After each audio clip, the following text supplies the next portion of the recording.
What's up guys and welcome back. My name is Karter and on this channel we talk about coding tips and tricks and just ways to code that isn't going to make your future self absolutely hate you. Alright, so here's a scenario that most of you have been in. You're writing some logic, maybe checking if a user is logged in, processing input, checking permissions, and before you know it, your code looks like this. Take a look at that. We are now 4 levels deep. That is what I love to call the pyramid of doom. Every time that you add a new condition, you're pushing the actual logic further and further to the right. You're making the reader essentially climb a staircase with their eyes in order to figure out what this code is actually trying to do. This right here is what I like to consider the ultimate sin of programming. Not because it doesn't work or because it crashes your program, but it kills readability. And as I like to say, readable code is maintainable code. So why is this actually a problem? Why do people consider nested if statements such a big issue? Well, I thought about this and I broke it down into 3 different reasons. Number 1 is the cognitive load. When someone reads through your code, they have to mentally keep track of all the conditions that they've passed through to know what this code does. And chances are, by the time that you get to that actual logic, you've forgotten what the actual conditions were. Number 2 is that debugging is an actual nightmare. Let's say that your logic doesn't run inside of those 4 if statements. Well, which one actually caused it? To actually track down the issue that caused it, you're gonna have to add else's to the end of it, and we'll talk about that later as well.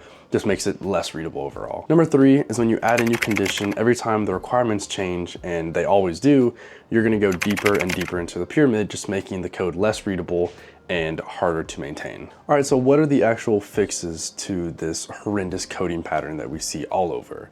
Well, I'm gonna give you 3 different options, and I'm gonna finish with number 3 being the one that I personally do. So we're gonna go ahead and jump into the first option, which is simply to extract all those if statements into its own method. So for example, if we are checking for a valid admin user, instead of checking for user.isLoggedIn, and then if user has permission admin, and then if not user is banned, we can move all of that into one method and call that isValidAdminUser and just call that one singular if statement. And the benefit to this is that now your main logic actually reads just like English. If this is a valid admin user, then process the request.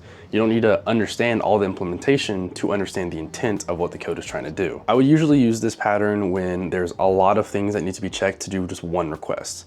But most likely it'll be if they're a user, we could have an admin or a guest, and you have ifs inside of ifs and elses, and it's a lot more complex than just 4 different statements checking one singular thing. But if that is a situation you run into, I would recommend putting it into its own method so you can better understand what you're actually checking for. Now, the second fix is a lot more niche, but I highly recommend using switch statements over if statements if you are performing an action based on a specific type. So let's say you are performing a specific method based on the role of a user. So you can do switch user.getRole, and in the case that they're an admin, you would handle admin. In the case they were a moderator, you would handle moderator, and et cetera, et cetera. This is a lot better than having if statements for every single one because it's so much more condensed. And with the new Java pattern matching, they're a lot more cleaner, more readable, and they are faster under the hood as well. This is just a much better practice than chained if else's that check the same value over and over again. Now, the number 1 fix that I recommend and I do in all of my code is the idea of early return statements. So instead of wrapping everything inside of nested if else's, you flip the logic. You check for the failure conditions first and you return early if they're true. Then you let the happy path just sit cleanly at the bottom, because you know if you passed all the failures, we are where we want to be and we can run our actual logic. So taking the example that we had at the start, this code that is very ugly, hard, and not very readable, it's hard to track, then the cognitive track is a little bit difficult for the reader. Now we can convert it to all having early if statements by just pulling that inner logic out to the very top, inversing it, and returning if it is that case.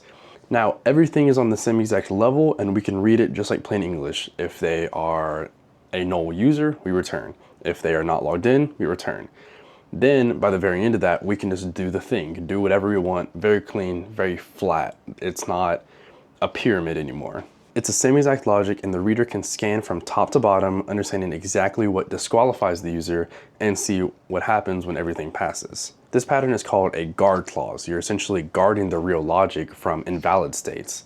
It's cleaner, faster to read, and much easier to debug. All right, so here's the rule. If your code is starting to drift off to the right, getting deeper and deeper nested, if you're nesting more than I would say 2 levels deep, then I would stop. That's usually a signal that you need to refactor your code and My biggest recommendation is in almost all situations, you can just inverse the clauses, move them outside of those ifs, and do an early return to have those guard clauses in place. That is my recommendation, but I've also talked about having your switch statements, and also if you have a lot of conditions you can check, moving into its own method as well. I highly, highly recommend doing one of those three. We want flat code because flat code is readable code.